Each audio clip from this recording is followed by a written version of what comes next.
પણ પોતાની જાતને મોસમ ખુલ ખલ કુટેલ ખલ કામી પોતાની જાતને પાપી કેવી એ અઘરું પડે. ચંચુલાએ પોતાની જાતને ઓળખી લીધી છે અને કથા આપણી જાતને ઓળખાવે છે કે તું કોણ છે. કથાને પૂર્ણ કરી દેવજ્ઞ બ્રાહ્મણે. ચંચુલાજી ઊભા થયા. બ્રાહ્મણ જે માર્ગે જતા હતા ત્યાં ઊભા રહ્યા છે અને હાથ જોડીને પ્રણામ કર્યા છે અને કહ્યું કે હે બ્રાહ્મણ દેવતા, મારા થોડાક પ્રશ્નો છે, 1 મિનિટ મારા માટે, થોડી વાર માટે તમે ઊભા રહો. બ્રાહ્મણ દેવતાએ કહ્યું કે તમે કોણ છો? તો કે હું એક બ્રાહ્મણની પત્ની છું, મારું નામ ચંચુલા છે. તમે જે કથામાં વર્ણન કર્યું એ બધું સાચું છે? અરે પ્રભુ, આ તો ભગવાનની કથા છે. તો સત્કર્મો કરવાથી સુખ મળે ને કુકર્મો કરવાથી દુઃખ મળે, વાત સાચી. બ્રાહ્મણ દેવતા થોડું થોડું હસતા કહે છે કે અરે બહેન, આ તો પ્રભુની કથા છે. જીવનમાં જેવા કર્મો કરીએ એવા જીવનમાં સુખ દુઃખના અનુભવ થાય. તો સાચી વાત છે બેન. તો ચંચુલાજી એ જ સમયે તે બ્રાહ્મણ દેવતાને સામે સ્વીકાર્યું છે કે તમે જે કથામાં વર્ણન કર્યું એવા બધા કુકર્મો મારા માટે સામાન્ય છે. સત્કર્મોનો તો કોઈ વિચાર કર્યો જ નથી મેં, પણ જે તમે પાપકર્મોનું વર્ણન કર્યું આ બધા જ પાપકર્મો મેં કર્યા છે. અને તમે જે વર્ણન કરી શક્યા નથી, તે શબ્દોની મર્યાદા તમે છોડી નથી, એવા બધા જ પાપકર્મો મેં કર્યા છે. તો મારે હવે શું કરવું જોઈએ? દેવજ્ઞ બ્રાહ્મણ કહે છે, બહેનજી તમારા જીવનનો સમય તો ઘણો જતો રહ્યો છે, હવે તમારું શેષ જીવન બાકી છે. ચંચુલાજી રડી પડે છે કે હવે મારી પાસે સમય નથી, હવે સમય મારી પાસે બહુ ઓછો રહ્યો છે, મને કાંઈ માર્ગદર્શન કરો તમે. ત્યારે પહેલું તો દેવજ્ઞ બ્રાહ્મણ આશ્વાસન આપે છે કે બહેન, તમારે પાપથી ગભરાવાની જરૂર નથી. હવે તમે જે પાપ કર્યા ને બધા જ પાપો તમારા બળીને ભસ્મ થયા છે. અરે કેવી રીતે બળીને ભસ્મ થાય? અરે બહેનજી, તમે ભગવાનની કથા સાંભળી છે. કથા સાંભળવા માત્રથી પાપો બધા બળીને ભસ્મ થાય છે. અને બીજું કે તમે તમારા પાપનો પોકાર પણ કરી રહ્યા છો ને તમે તમારા પાપનો પસ્તાવો પણ કરી રહ્યા છો. પાપમાંથી મુક્ત થવા માટે મોટામાં મોટું માર્ગદર્શન હોય તો આ પાપનો પશ્ચાતાપ છે. ભગવાન વ્યાસ કહે છે, પશ્ચાતાપમ પાપકૃતા પાપાનાં નિષ્કૃતિ પરા સર્વેષાં વર્ણિતં સદ્भिः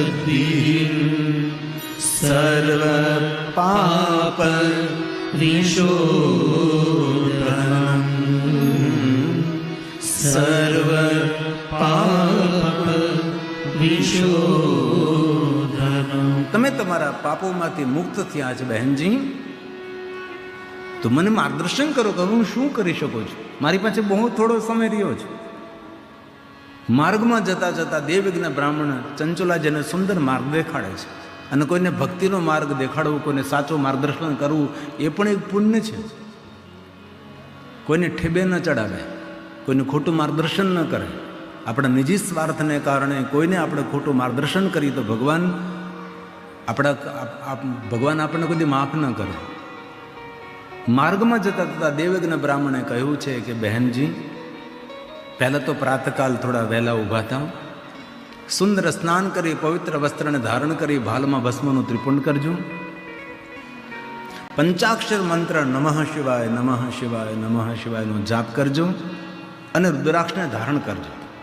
જ્યાં જ્યાં શિવાલય હોય ત્યાં સેવા કરવા માટે જાજો અને મહાદેવના ભક્તોના સંગમાં રહેજો. અને ભગવાન મહાદેવની પૂજા કરવાનું પુણ્ય મળે, એના કરતાં અનેક ગણું પુણ્ય સેવા કરવાનું મળે છે. પણ પૂજા કરનારા માણસો વધારે તમને જોવા મળે, સેવા કરનારા માણસો ઓછા જોવા મળે. ચંચુલાજીને માર્ગમાં જતા જતા દેવજ્ઞ બ્રાહ્મણે સુંદર માર્ગદર્શન પૂરું પાડ્યું છે અને ચંચુલાજી મહાદેવના પરમ ભક્ત બન્યા છે. જ્યાં જ્યાં શિવાલય હોય ત્યાં જવા લાગ્યા છે. ભાલમાં ભસ્મનું ત્રિપુંડ કરે છે. પંચાક્ષર મંત્ર નમઃ શિવાય મંત્રનો જાપ કરે છે અને મહાદેવના ભક્તોના સંગમાં રહી શિવાલયે સેવા કરે છે. મહાદેવના ભક્તોની પણ સેવા કરે છે. સમય વ્યતીત થવા લાગ્યો છે. હવે ચંચુલાને ખબર પડી કે આનંદ તો ભક્તિમાં છે, ભગવાનને ભજનમાં છે, ભગવાનની સેવામાં છે. કેટલું મારું જીવન જતું રહ્યું, હવે તો બહુ થોડો સમય રહ્યો, શેષ જીવન મારું રહ્યો છે, પણ વિશેષ હું ભક્તિ કરી લઉં તેની અંદર. એ ચંચુલાજી મહાદેવની ભક્તિમાં રત બન્યા છે. સમય વીતવા લાગ્યો છે અને ચંચુલાને શિવ ભક્તિના ફલ સ્વરૂપે તેને જ્ઞાન થયું કે મારું મૃત્યુ નજદીક છે અને મહાદેવની ભક્તિમાં અદ્ભુત શક્તિ છે. મહાદેવની ભક્તિ કરવાથી માણસને મૃત્યુનું જ્ઞાન થાય છે અને આપણને આપણું મૃત્યુ યાદ નથી, આપણા મૃત્યુથી આપણે પરિચિત પણ નથી. મને હેમાંગભાઈ કહેતા હતા કે મારા ભભૂતગીરી બાપુએ સૌને પહેલાં કહી દીધું હતું. પહેલાં તેને શિષ્ય ગયા અને પછી ભભૂતગીરી બાપુ ગયા કે હું કાલ પાછો આવીશ. જેમના ઘરે તેમને શરીરનો ત્યાગ કર્યો, હેમાંગભાઈને ઘરે અરુણભાઈ જેમના પરમ ભક્ત હતા. કારણ કે મહાદેવના ભક્તોનું વિશિષ્ટ લક્ષણ છે, મહાદેવના ભક્તોને પોતાના મૃત્યુનું જ્ઞાન થાય છે. ચંચુલાને શિવ ભક્તિના ફલ સ્વરૂપે મૃત્યુનું જ્ઞાન થયું છે.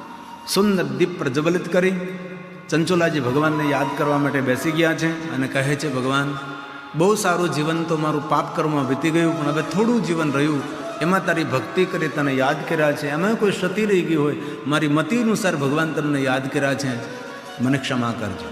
ક્ષમા માગતા માગતા ચંચુલાજીનું શરીર આ શાંત થાય અને ચંચુલાજી ભગવાન મહાદેવની સુંદર સ્તુતિ કરે છે. દેવોના દેવ મહાદેવને યાદ કરે છે. દેવ દેવ મહાદેવ શરણાગત વત્સલ દીન બંધુ સ્ત્વમીશાનો ભક્ત રક્ષા કર સદા, ભક્ત રક્ષા કર સદા. જેવી રીતે ભક્તોની રક્ષા કરે છે એવી રીતે મહાદેવ મારી પણ તો રક્ષા કરજો. જે તારા શરણે ચરણે આવે છે ભગવાન તેને તો વાત્સલ્ય કરે છે. જેવી રીતે તાજું જન્મેલું ગાયનું વાસરડું હોય અને ગાય માતા જે રીતે પોતાના વાસરડાને પ્રેમ કરતી હોય એવી રીતે ભગવાન મહાદેવ પોતાના ભક્તોને વાત્સલ્ય કરે છે, પોતાના ભક્તોને પ્રેમ કરે છે, પોતાના ભક્તોનો આદર કરે છે. એવા ભગવાન મહાદેવને યાદ કરતાં કરતાં સંચલનનું શરીર શાંત થાય છે. મૃત્યુ તો પાપી લોકોના થાય છે, ભગવાન મહાદેવની ભક્તિ કરતાના શરીર શાંત થાય છે. પીડા રહિત દુઃખ રહિત જેનું મૃત્યુ હોય છે. અને ભગવાન શિવ એક દેવ એવા છે જે મૃત્યુના દુઃખમાંથી મુક્ત કરી શકે અને જીવનના દરેક દુઃખોનું હરણ કરી શકે છે. એવા ભગવાન મહાદેવ છે.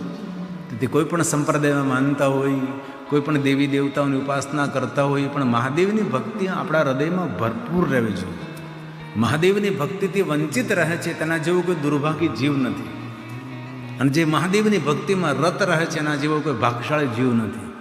તેથી અનેક સંપ્રદાયો છે, સંપ્રદાયની વિચારધારા સારી હોય, બધું સારું હોય, પણ ભગવાન મહાદેવની ભક્તિ આપણા હૃદયમાં ભરપૂર હોવી જોઈએ. તો જ જીવાત્માનું કલ્યાણ થાય છે.